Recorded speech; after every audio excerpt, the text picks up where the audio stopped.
Hello everyone, welcome back here to the Osium channel. Today I would like to talk about company culture and more specifically about internal competition, because I believe that this is a very important aspect of company culture that we maybe don't always pay the necessary attention to. I guess we would all agree that we want to compete externally. I guess we would also agree that there is a certain natural level of internal competition because, of course, people will compete for roles internally.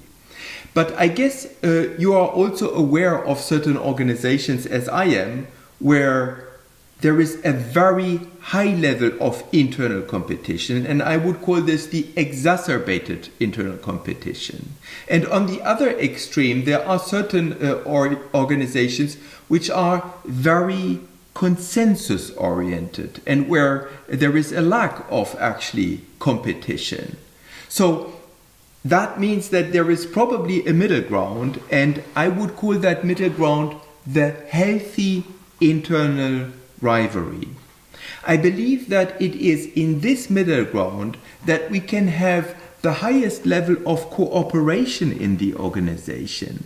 Cooperation can't really exist if everyone is competing against each other, and it can also not really exist if basically problems are dealt with usually much more in a political way than actually in working together efficiently. So we have a high level of cooperation, which of course we want to aspire to, because that is how we can be productive, and that is how ultimately we can win the external battle, of course.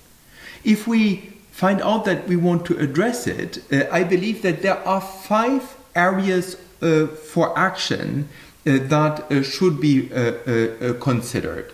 First of all, I believe that the way objectives are set is important to check. And of course, in order to make sure that not only the individual objectives are valued, but that the team and company level objectives and their achievement is taken into consideration as well. That is the fertile ground then for healthy rivalry.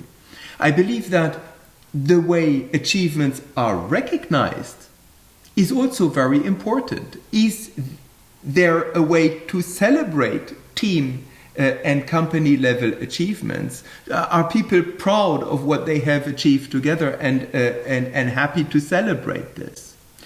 I believe that we should check the way selection decisions are done, because we said it in the introduction. Of course there is competition for roles, but we should ensure that people understand how these selection decisions are made. And I believe it is important to make it clear that the way certain individuals have contributed not only at the individual level, but also to develop their teams and to contribute to the organization have been taken into account when the selection decisions have been made.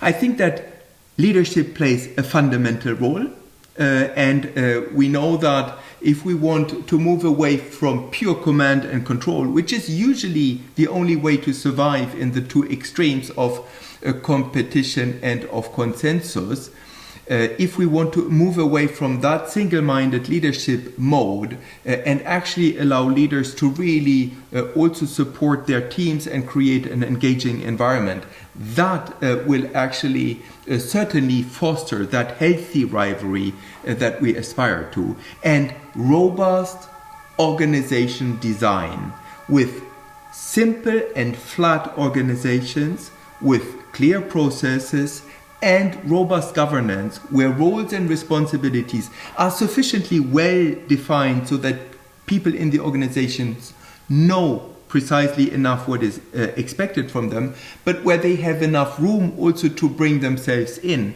Those aspects related to organizational design, I believe, are important measures also to allow for healthy rivalry to exist in our organizations.